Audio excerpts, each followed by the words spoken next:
Prazer de receber mais uma vez aqui Flávia Lefebvre. Você viu a bagunça que eu fiz aqui com o Florestan, Flávio? Tem cabimento uma coisa dessa? TV aberta, a gente fazendo coraçãozinho para lá e para cá. É para Eu não divertir um sei se eu pouquinho, tenho né? coordenação para fazer esse coraçãozinho também, viu? Olha, o coração é porque é o contrário, ó. Será, ó, É, você está demonstrando que tem mais coordenação que eu e o Florestan juntos. Flávia, bem-vinda, Flávia Lefebvre, mais uma vez, para a gente falar um pouco aí das questões do direito do consumidor, telecomunicações, o debate sobre regulação da mídia, das questões também das big techs. Flávia Lefebvre Guimarães, advogada especializada em direito do consumidor, justamente, telecomunicações e direitos digitais, mestre em processo civil pela PUC de São Paulo, é integrante da Coalizão Direitos na Rede, consultora associada do Instituto NUPEF. Tá correto? Tá atualizado, minha querida Flávia? Você quer acrescentar alguma coisa? não, é isso mesmo, tá atualizado, tá Atualizado. up to Vamos date. trazer, vamos começar. Primeiro, queria saber de você. Você acompanhou ontem alguns trechos da sessão do STF? Como advogada, você também se sentiu assim, digamos, chateada com a performance lá dos advogados dos golpistas, né? Que praticamente foram lá para fazer proselitismo e nem se preocuparam com os seus clientes, né? Pareceu para todo mundo isso. Não me surpreende, né, Conde, porque infelizmente a gente vem assim num, numa descendente, né? No judiciário como um todo, não só os advogados, você vê, um dos advogados foi desembargador, né? Então a gente esperaria que na postura dele como advogado, que já sentou na cadeira de juiz, que ele tivesse um pouquinho mais de compostura, né? Ao utilizar a tribuna que é própria para você fazer a defesa do seu cliente, para você fazer proselitismo em benefício da sua ideologia. Quer dizer, é muito triste tudo isso, né? A advocacia, nesses julgamentos, foi bastante rebaixada a ponto do ministro Alexandre de Moraes. Eu não assisti todos os julgamentos, mas eu assisti trechos e vi a indignação ali, não só do ministro Alexandre de Moraes, mas da Carmen Lúcia, da Rosa Weber, quer dizer, que se sentiram, que normalmente quando você faz uma sustentação oral no julgamento, eu sou advogada, faço bastante isso. Geralmente, né, a postura dos juízes, dos desembargadores, é saudar a sua fala, é te deixar à vontade, né, para você ir ali e tentar ficar numa posição de equilíbrio, né, que é o que a lei prevê com os juízes, mas ali não dava, né? Porque as pessoas, alguns advogados ali extrapolaram e faltaram com o dever ético, eu acho, com os seus representados. Pois é, a OAB, inclusive, emitiu uma nota ali para que foi lida no ato pela ministra Rosa Weber. Agora, eu fico imaginando o seguinte, né? O advogado, quando vai para uma tribuna defender um cliente, ele respeita a corte, né? Os juízes. Ele tenta até ganhar simpatia em alguns. Exatamente. E esses foram ali frontalmente, falou: vocês são odiados, vocês são os mais odiados do país. É uma situação inédita, né? Nunca tinha visto nada É parecido. inédito, especialmente porque os clientes deles ali, né, os representados ali, estavam correndo o risco, como de fato aconteceu, de pegarem penas pesadíssimas, né?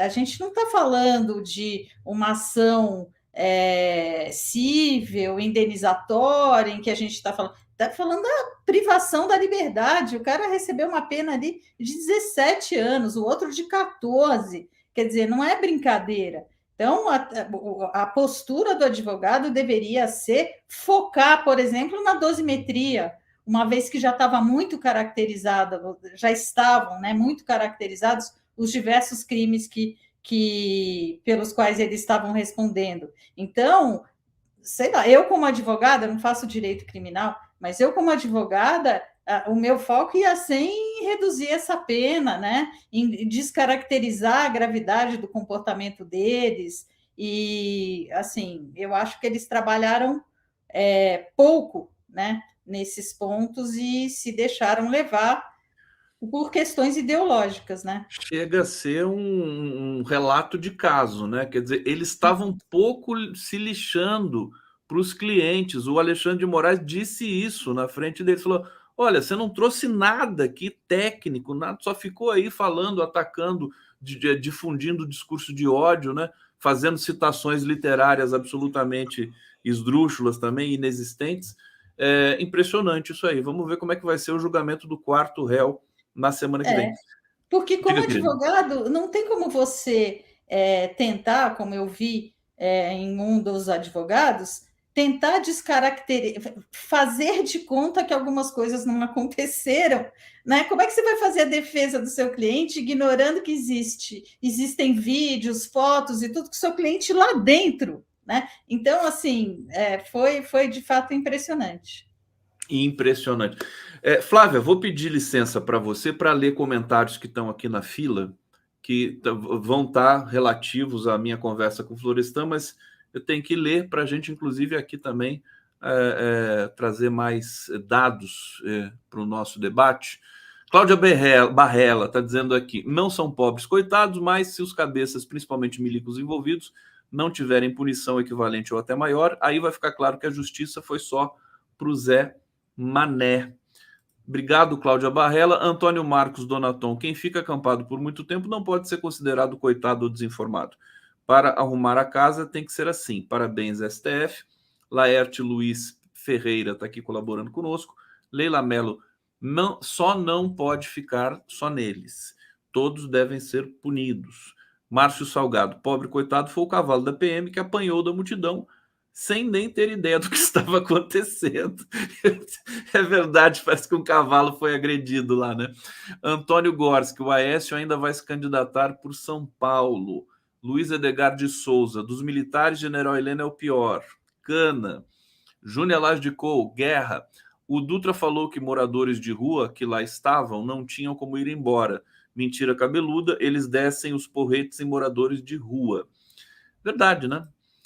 Almeri Espíndola de Souza: no há el camino se hace al andar, Galileu Galilei. Agora, essa coisa de citação falsa vira uma febre, né, Flávia? Depois do cara errar o príncipe do Maquiavel, confundir com o Pequeno Príncipe, né?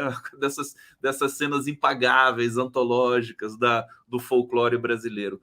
Flávia Lefebvre, vamos falar da matéria que foi aprovada ontem, no apagar das luzes, na Câmara Federal, que agora foi para o Senado, que é a mini reforma eleitoral, que de mini não tem nada, ela modifica muitas coisas, né? Inclusive abala o direito das mulheres terem representação, ela tocou nesse tema, transferindo para a federação esse percentual de mulheres candidatas, isentando os partidos, havendo anistia também de multas para partidos e tudo mais. Foi uma coisa um pouco vergonhosa. Agora, o que você me chamou a atenção é que eles sequer discutiram qualquer questão de ordem do campo digital, né? Tinha oportunidade, tinha o Flávio Dino trazendo esse debate e acabou. Eles fizeram de maneira tão assodada que não, eles fizeram assim, regularizaram doação por Pix para campanhas, mas não falaram da internet. Diga para a gente o que está em jogo nesse processo.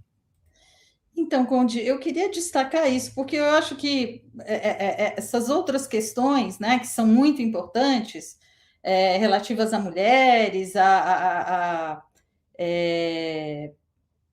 questões de prestação de contas que são graves, de transparência na prestação de contas, tem várias coisas aí. Mas o que mais me chamou a atenção, para além disso tudo, foi o que não foi incluído nessa mini reforma, considerando os gravíssimos problemas que a gente vem enfrentando com a desinformação, né, nas plataformas desde as eleições de 2018.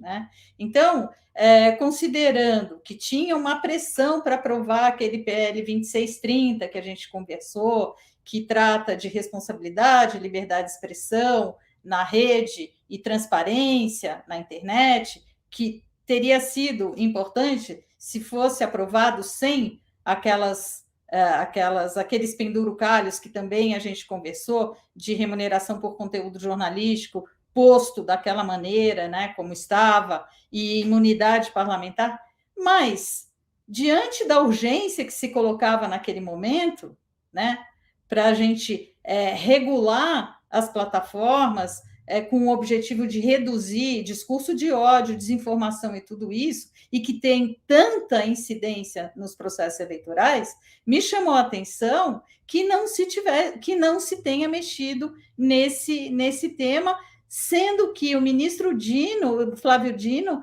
tem tido tanta incidência sobre esse tema, né?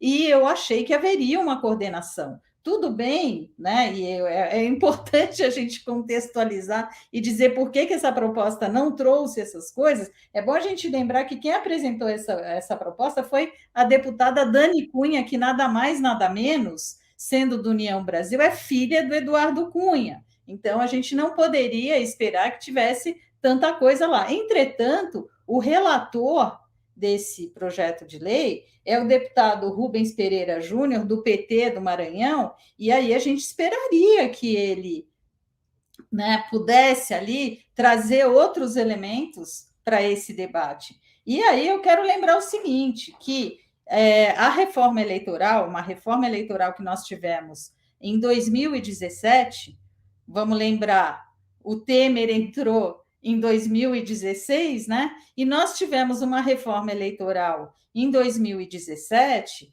que tratou bastante da propaganda eleitoral na internet, privilegiando as plataformas de uma forma muito ruim. Eu peguei minha colinha aqui para dizer como que ficou constando a publicidade, a propaganda eleitoral na internet, e o artigo 57 vetou a veiculação de qualquer tipo de propaganda eleitoral paga na internet, excetuando o impulsionamento de conteúdos, desde que identificados de forma inequívoca como tal e contratado exclusivamente pelos partidos, suas coligações, candidatos e representantes com as plataformas. E equiparou os mecanismos de busca, né, a impulsionamento. Ou seja, teve um lobby claro das plataformas para puxar para elas o protagonismo do debate público no momento das eleições. E tem outros, né? O outro parágrafo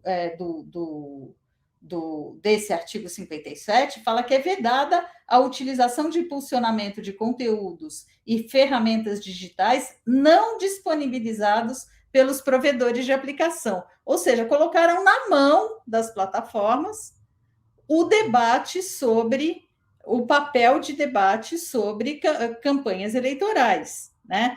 Então, primeiro, isso é um aspecto que eu há anos, né, desde quando essa reforma aconteceu, eu venho criticando e dizendo, gente, isso é um tiro no pé, porque por mais que possa parecer que é mais fácil e mais barato você fazer uma propaganda no Facebook, impulsionar a propaganda no Facebook, no YouTube, etc., isso vai sair um tiro no pé, como de fato saiu, né? A gente viu o quê? Lacunas, primeiro, para além do erro, no meu modo de ver, de botar na mão de plataformas que são empresas estadunidenses, poderosas e tudo, que nas suas infraestruturas, nos seus sistemas algorítmicos, tem um viés claramente de direita, apontado por diversas pesquisas, livros, estudos, etc., né? Eu vou falar de um livro aqui, mas tá certo, viu, Conde? Não estou trocando autor, não. É da Letícia Cesarino, que é O Mundo do Avesso, né? A mentira, a verdade na internet. Esse livro é precioso para demonstrar como o viés dessas plataformas é de direita. Hoje foi lançada uma pesquisa pelo Internet Lab, analisando as eleições de 2022 e mostrando como os mecanismos de recomendação do TikTok, eles pegaram o TikTok, que tem vídeos curtos que juntam conteúdo humorístico com violação de direitos, né? Então, facilita, e como isso tem sido deflagrado e como os sistemas de recomendação influenciaram essas violências políticas por meio desses pequenos vídeos curtos, né? Impulsionados aí em WhatsApp, Facebook, etc. Então, a gente precisaria, né, pelo menos, ver e tratar essas duas lacunas. Primeiro, que a lei não considera propaganda eleitoral o que o Brasil Paralelo fez, por exemplo. Né? O ministro Benedito Gonçalves desmonetizou conteúdos nas eleições de 2022 da Brasil Paralelo, mas com muita dificuldade. Tanto é que ele deu a liminar, desmonetizando e suspendendo a veiculação. Não sei se você se lembra de um documentário que eles iam fazer sobre o Celso Daniel entre o primeiro e segundo turno, mas os ministros, tanto Alexandre de Moraes como a Carmen Lúcia, quando acompanharam o voto dele e confirmaram a liminar, disseram: olha, isso aqui é excepcionalíssimo. Né? Por quê? Porque a lei eleitoral não é clara com relação a esses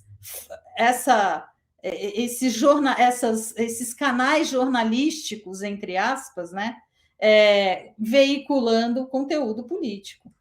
Flávia, deixa eu só aproveitar, você tá de tanta informação que você traz junto aqui, eu estou me lembrando que a atuação do TSE em 22, ela foi elogiada, não me lembro se você elogiou, mas ela marcou presença, ela corrigiu erros de 2018, né?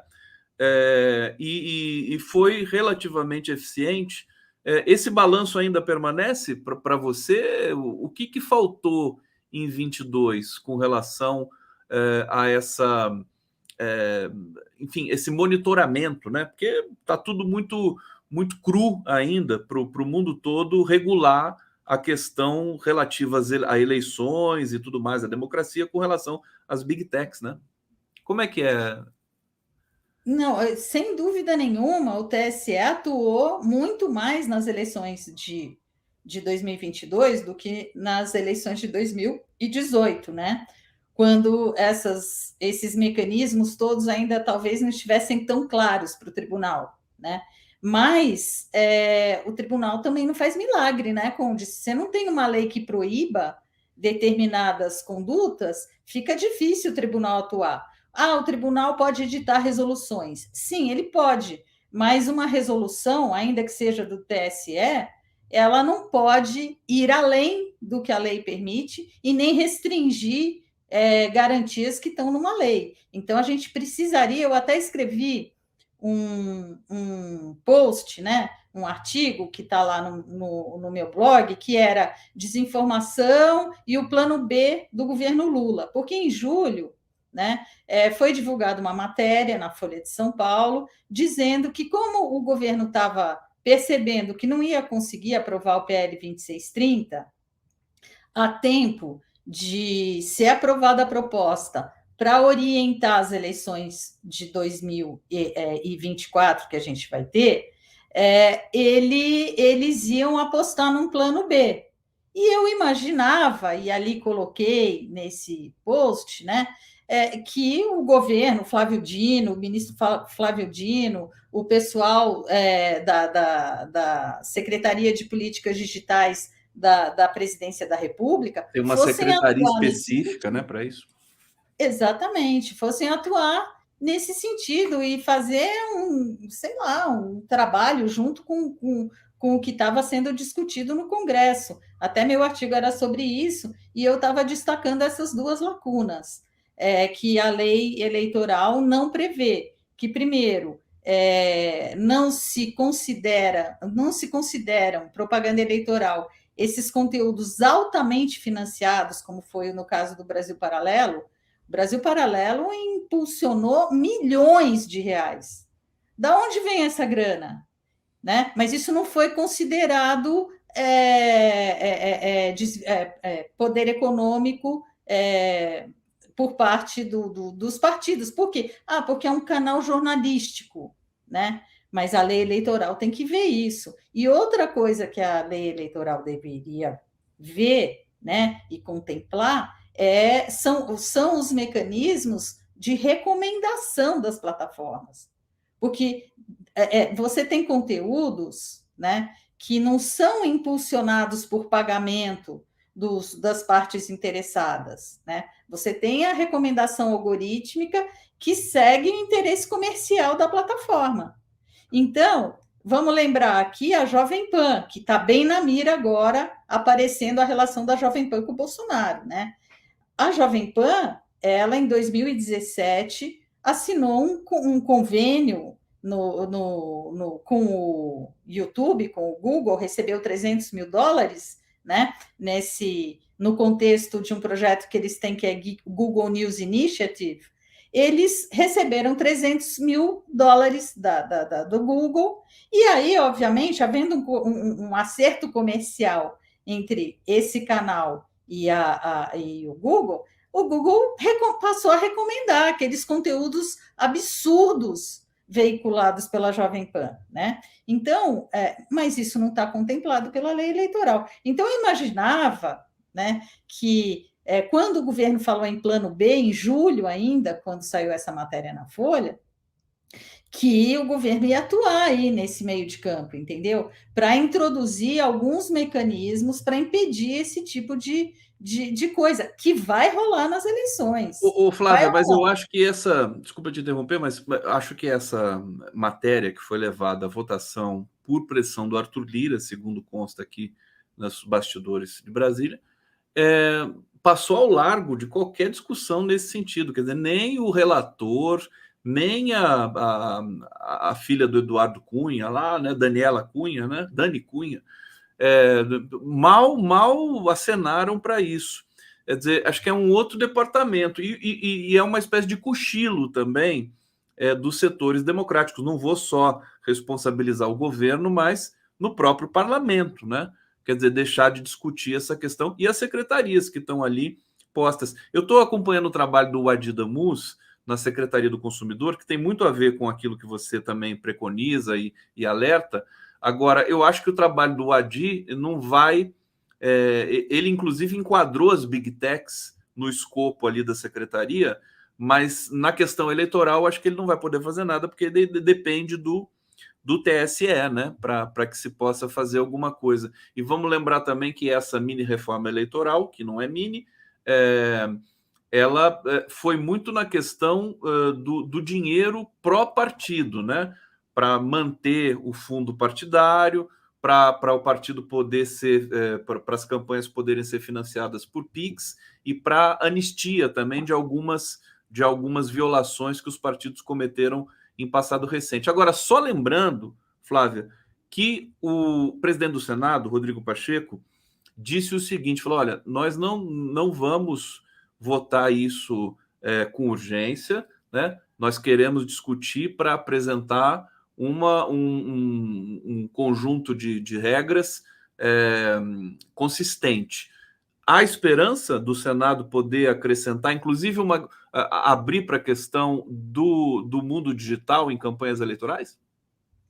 Olha, eu esperaria que sim, pelo menos nesses dois pontos que eu falei aqui, Conde, porque ainda que eu gostei da expressão que você usou, acho que foi um cochilo, porque do governo, porque eu esperaria, não sei exatamente por parte de quem, mas quem são os ministérios implicados diretamente com isso? A gente tem a Secretaria de Políticas Digitais dentro da SECOM, que está dentro da Presidência da República, e a gente tem o Ministério da Justiça, que está bastante empenhado, e o ministro Flávio Dino, toda vez que vai em audiências públicas, reforça a necessidade de regular as plataformas e de se aprovar o PL 2630 na parte de transparência, responsabilidade, dever de cuidado, etc. e tal. Então, eu acho que teria sido uma oportunidade excelente, e ainda é, porque o projeto foi aprovado na Câmara e vai para o Senado agora, que se faça alguma incidência lá e se tente incluir alguma coisa, porque neste projeto de lei, o artigo 57C da lei eleitoral, ele sofreu uma pequena modificação lá, mas uma coisa burocrática, de falar de custo, na rotulagem, né, da propaganda eleitoral, o que tem que aparecer, o nome de quem, não tem. Agora, o substancial, né, que primeiro, o grande poder que as plataformas ganharam com essa reforma de 2017, a qual me referi aqui, né? E essas lacunas que permitem que as plataformas façam recomendação ao seu bel prazer, né, de conteúdos claramente eleitorais e políticos, e que contribuíram muitíssimo para, por exemplo, o evento de 8 de janeiro, né, a tentativa de golpe, porque os conteúdos da Jovem Pan, do Brasil Paralelo, foram determinados, e outros canais que tais, Terra Brasil e coisas semelhantes, né, que se revestem como falsamente de canais jornalísticos, né, foram determinantes para a mobilização do gado aí da turba para 8 de janeiro. Então, eu acho que a gente não pode fingir que a gente tem a oportunidade de incluir nesse dispositivo alguma coisa que reduza, né, o poder das plataformas, pelo menos um pouco, que elas não possam recomendar esse tipo de conteúdo e que se considerem esses canais falsamente jornalísticos, altamente financiados, foram milhões para Brasil Paralelo, né, como propaganda eleitoral, e, consequentemente, elas tenham que ter algum tipo de restrição, né, nas plataformas. Atenção, vamos chamar muito a atenção aqui do Senado, então, que está com a batata quente na mão, né? Os senadores aí do campo democrático e também do presidente do Senado, Rodrigo Pacheco. Deixa eu ir para o bate-papo aqui mais uma vez. Mônica Mello está dizendo: bem, a meu ver, o TSE não atuou de fato para campanhas com fake news, já que candidatos eleitos continuam impunes. 90% dos eleitos do PL, por exemplo, foram cometidas muitas violações. A verdade é essa. É porque todos nós, inclusive, já tem uma espécie de um certo conformismo. Não sei se a palavra correta é essa, mas é que a situação é de tal complexidade, né? Da questão da publicidade, dos partidos, das campanhas, etc., tudo tão transversalizado, com mistura, como você disse aí, canais jornalísticos que não são canais jornalísticos e tudo mais, que fica complicadíssimo, né, para o TSE atuar e para a Justiça atuar. Mas a gente vai tentar, né? Hussein Brasil dizendo: crime. Band, Record, entrevista exclusiva do Bolsonaro. A gente viu que teve uma combinação ali, vazou esse vídeo, né, do jornalista da Band combinando ali o tratamento VIP para o ex-presidente Bolsonaro. Flávia, tem mais questões importantes. Eu queria aproveitar muito sua presença aqui para tentar a gente tirar as dúvidas importantes sobre temas que são complexos com relação à comunicação no país, né? Aliás, dizendo de passagem que Juscelino no Ministério das Comunicações é uma tragédia, né? Infelizmente é uma pessoa não qualificada, né, para um setor tão sensível. Explica para a gente o que está em jogo na conexão das escolas, que envolve 5G, né, e o FUST, que é o Fundo de Universalização dos Serviços de Telecomunicações. O que está acontecendo? Olha, Conde, nós da Coalizão Direitos na Rede, lá em 2021, quando estava rolando a licitação do 5G, nós fizemos representação ao Ministério Público Federal e, com base no levantamento que os auditores do Tribunal de Contas da União fizeram, mostrando as graves ilegalidades que constavam desse edital feito pela Anatel, né, que é uma agência já com um histórico complicadíssimo, né? E apontamos alguns problemas. Tem diversos, mas eu vou pegar esse das contrapartidas. A Anatel subavaliou as frequências que foram licitadas, né, para fazer desenvolver a tecnologia 5G. Primeiro, porque ela licitou 4 frequências que representa quase que todo o espectro público que a gente tem no Brasil. Para você ter uma ideia, com essas 4 frequências, né, o que foi considerado um erro pelos auditores, de fazer uma licitação de 4 frequências ao mesmo tempo, a Anatel arrecadou 48 bilhões de reais para a União. Nos Estados Unidos, no mesmo ano, tá? Os Estados Unidos fez também uma licitação de uma frequência, a frequência mais importante para o 5G, a joia da coroa do 5G, que é a frequência de 3,5 GHz. Sabe quanto que os Estados Unidos, que tem muito mais infraestrutura do que nós aqui no Brasil, arrecadou para uma frequência? 148 bilhões de reais, para a gente comparar na mesma moeda. Peraí, o Brasil arrecadou quanto?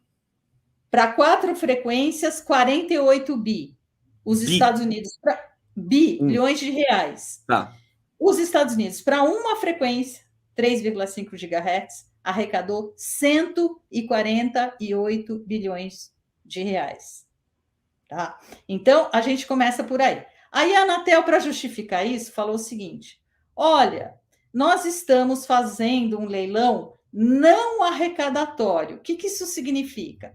A Anatel não vai pegar para a União o dinheiro, para a União realizar os investimentos necessários, mas vai exigir contrapartidas para que as empresas façam esse investimento. Quais foram as contrapartidas?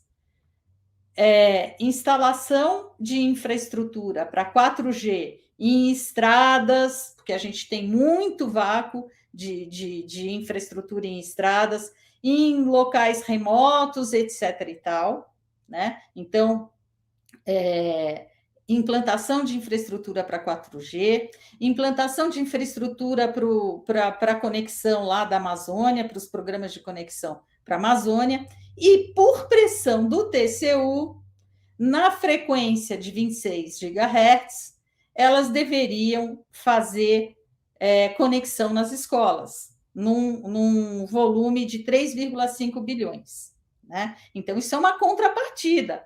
A União deixou de arrecadar esse valor para que as empresas, com recursos delas, façam esse investimento. Né? Bom, paralelamente, o que está acontecendo? Nós, depois de anos mesmo, desde 2001, né, a gente vem arrecadando o Fundo de Universalização dos Serviços de Telecomunicações, nós consumidores, que a gente paga uma grana para isso na nossa conta.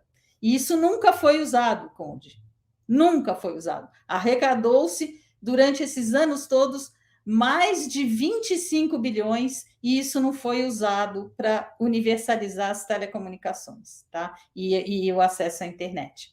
Então, agora, em 2021, alterou-se a lei do FUST para facilitar a utilização desse recurso. E aí, finalmente, quando a gente consegue liberar esse recurso, o que acontece? O FUST, que tem como presidente do Conselho Gestor do FUST um secretário do Ministério do Juscelino, articulando lá dentro que esse dinheiro do FUST, que poderia ser distribuído, né, por meio do BNDES, que é quem faz o repasse desses recursos, para pequenas e médias empresas, para redes comunitárias, enfim, para de fato universalizar, para onde que vai? Para a conexão das escolas, né? Que está na mão de quais empresas que arremataram a tal frequência de 26 GHz, que tem essa contrapartida de conectar as escolas? Vivo, TIM E claro que são as empresas que dominam 85% do mercado de telefonia móvel no Brasil, sendo que a Viva é da Telefônica, que também é uma concessionária que detém infraestrutura e redes e uma série de benefícios que estão acontecendo. Então, assim, é lamentável, né, que a gente, pela primeira vez que consegue liberar um recurso público importantíssimo para a universalização, põe esse dinheiro na mão das teles, né? E que Você está não. dizendo que esse acordo foi um equívoco, né? Quer dizer, é melhor você receber o valor e você conduza, o governo conduz a universalização. Desculpa, não sei se estou falando besteira. Não, é isso. Eu concordo plenamente com você, porque é o seguinte: por que a gente vai botar com o Estado, com o papel que ele tem, de acordo com a nossa Constituição, aprovada lá em 88, né, na retomada da democratização do país, por que a gente vai pôr um volume desse de dinheiro na mão de grandes empresas transnacionais? Né? O Estado tem que tomar para si esse papel que ele tem, porque está expresso na Constituição. As telecomunicações são serviços públicos de competência exclusiva da União. Ela pode contratar, ela pode conceder, ela pode delegar, mas é atribuição dela, né? Agora a gente vai pôr na mão das empresas privadas a tarefa que é do Estado de universalizar as telecomunicações e, consequentemente, o acesso à internet. E é por isso que a gente tem esse estado de desigualdade no acesso à internet gravíssimo, né? E que tem colaborado tanto, né, para a desinformação por uma série de questões. Intensifica os problemas crônicos que nós tivemos com o extremismo e que usa esse tipo de ferramenta para, né, ludibriar as pessoas. O 8 de janeiro está aí, evidentemente, para evidenciar isso. Só para terminar, rapidinho, querida Flávia, você tem uma interlocução com as autoridades com relação a isso, né? Você representa uma entidade, você tem conversado, está tendo diálogo com relação, vocês estão conseguindo alertar o governo com relação a isso? Olha, Conde, nós da coalizão, dia 4 de janeiro, nós protocolamos lá no Ministério da Justiça, com a Senacom, Secretaria Nacional do Consumidor, inclusive já tivemos reuniões com o secretário Vadir Damus, porque o seguinte, no Brasil, primeiro, as pesquisas que saíram agora do CETIC-BR, do Comitê Gestor da Internet, mostram que a gente ainda tem 32 milhões de pessoas desconectadas no Brasil. E das pessoas conectadas, 70% só acessam a internet pela rede móvel. Naquele pacote de dados pequenininho, né?